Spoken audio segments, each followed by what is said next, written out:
చెందుతుందో తెలియదు. తెలంగాణ రాష్ట్రం వచ్చింది కాబట్టి ఈరోజు ఇక్కడ ఉన్న వాళ్ళందరూ రాష్ట్రం వచ్చింది కదా అనే ఒక సంతోషంలో ఉన్నారు. కానీ ఒకవేళ రాష్ట్రం రాకపోయి ఉంటే రాజకీయ పరిణామాలు వేగవంతంగా మారి ఊహించని పరిణామాలు రాజకీయాల్లో వచ్చినుంటే వారు నిర్మించుకున్న మొత్తం భవిష్యత్తే గందరగోళం పోయి ఉండే.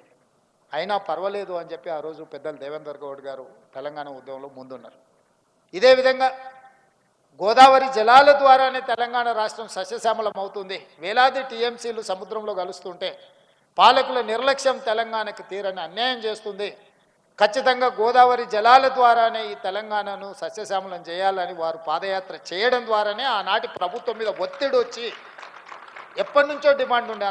అంతకంటే ముందు పెద్దలు విద్యాసాగరరావు గారు కూడా గోదావరి జలాలు ఇచ్చంపల్లి ప్రాజెక్టులను చేపట్టాలని వారు ఒక ప్రయత్నం చేశారు. వారి ప్రయత్నం ప్రజలకు అంశాన్ని చేరింది, కానీ ఆ ప్రయత్నం ఆ సమస్యను పరిష్కరించలే. కానీ పెద్దలు దేవేందర్ గౌడ్ గారు ఎప్పుడైతే గోదావరి జలాలను తెలంగాణలో పారించాలి అని చేసిందో ఆ ఒత్తిడి ఫలించింది.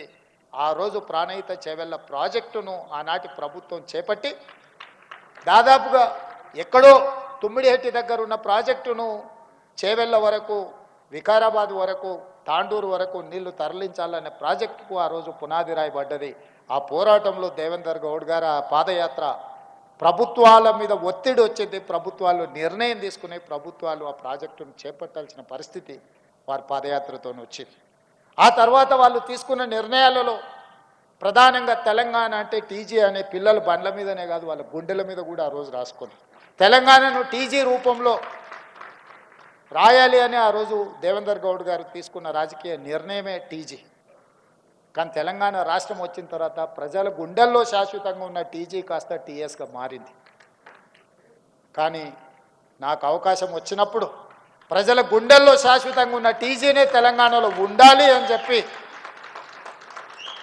టీఎస్ను మళ్ళీ టీజీగా మార్చి, రాష్ట్ర ప్రభుత్వం మారిస్తే మారదు, కేంద్ర ప్రభుత్వం కూడా దాన్ని ఆమోదించాలి, దాన్ని గెజిట్ నోటిఫై చేయాలి.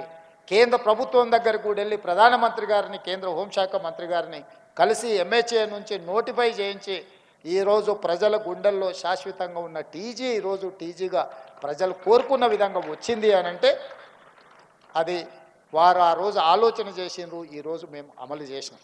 నేను టీజీ చేసినప్పుడు మొట్టమొదట టీజీ చేయాలని ఆలోచన చేసినప్పుడు పెద్దలు దేవేందర్ గౌడ్ గారే నాకు గుర్తొచ్చారు. ఆ రోజు వారు టీజీని గోడల మీదనే కాదు గుండెల మీద రాపిచ్చిండ్రు.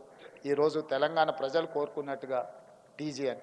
ఇంతకుముందు మనం విన్న జయ జయ హే తెలంగాణ 10 సంవత్సరాలు నివురు గప్పిన నిప్పులాగా ఉండే. రాష్ట్రీయ గీతంగా తెలంగాణ ఉద్యమంలో మనం తెచ్చుకుందాం అనుకున్నాం, పాడుకున్నాము, ఆడుకున్నాము. తెలంగాణ వస్తే మొట్టమొదట తెలంగాణ రాష్ట్రీయ గీతమే మొదటి నిర్ణయం అవుతుంది అనుకున్నాం.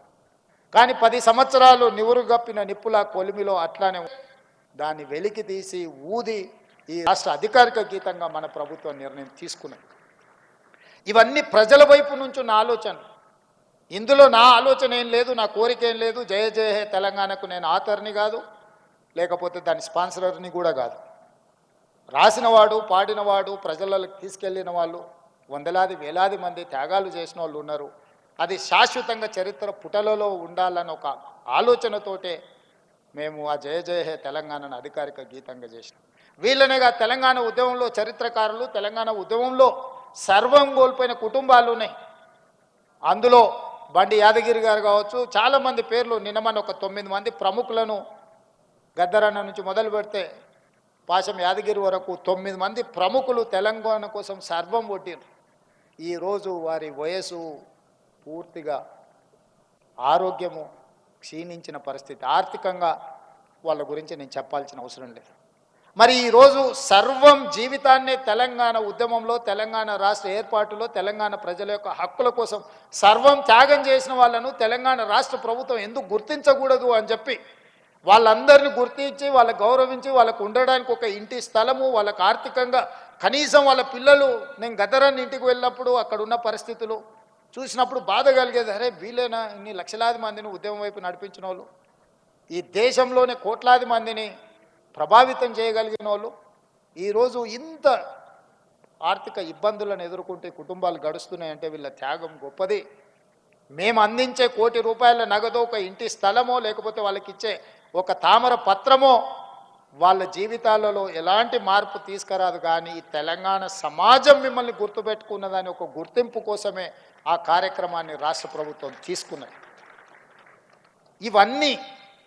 ఇవన్నీ నిక్షిప్తం కావాలి. ఇవన్నీ చరిత్రలో ఎవరో ఒకరు ఎవరి అనుభవాలను వాళ్ళను శాసనసభలో చర్చ జరిగేటప్పుడు ఒకప్పుడు దేవేందర్ గౌడ్ గారు లైబ్రరీలో వచ్చి కూర్చొని గంటల కొద్దీ ప్రిపేర్ అయ్యి సివిల్స్కు ప్రిపేర్ అయ్యేటోళ్ళకంటూ కూడా ఎక్కువ ప్రిపేర్ అయ్యి ఒక్క పదం కూడా తప్పు మాట్లాడొద్దమ్మా. మనం తప్పు మాట్లాడితే మొత్తం సమస్యనే పక్కదారి పడుతుంది. మనం 10 అంశాలు ప్రస్తావించి 9 కరెక్ట్గా మాట్లాడి ఒక తప్పు మాట్లాడితే ఎదుర్కొన్నవాడు ఒక్క తప్పును చూపించి ఇగో ఈ తప్పు చూపిస్తున్న మిగతా 9 కూడా అట్లాంటివి అన్నప్పుడు మొత్తం మన కృషి అంతా దెబ్బతింటుంది. కాబట్టి ప్రతిదీ వాస్తవాలనే చట్టసభలలో మాట్లాడాలి అని ఒక విద్యార్థిలాగా వారు కూర్చొని లైబ్రరీలో ప్రిపేర్ అయ్యేటోళ్ళు నేను చూసినాం సొంతంగా. ఇంతకుముందు వీరేందర్తో నేను అన్న, దేవేంద్ర అన్న కొడుకులతో నాకు మన సంబంధం. వీరేందర్ అన్నాను కొంచెం ముందు వస్తే ఆ డిస్ప్లేలు అన్నీ చూసి ఉండొచ్చు అని నేను అన్న. వీరేందర్ అవన్నీ మీరు చూడాలి, ఎందుకంటే ఆ టైంలో మీరు చదువుకుంటూ ఉంటుంది, మీరు వ్యాపారాలు చేసుకుంటుంటుంది. మేము దేవేందర్ అన్నతోనే ఉన్నాం కాబట్టి నాకేం అక్కర్లేదు, నాకు అన్నీ గుర్తున్నాయి. వారితో పాటు చట్టసభలో కానీ వారు జిల్లా పరిషత్ చైర్పర్సన్గా, ఎమ్మెల్యేగా, మంత్రిగా, రాజ్యసభ సభ్యుడిగా, తెలంగాణ ఉద్యమకారుడిగా వారితో ఒకసారి వరంగల్ నుంచి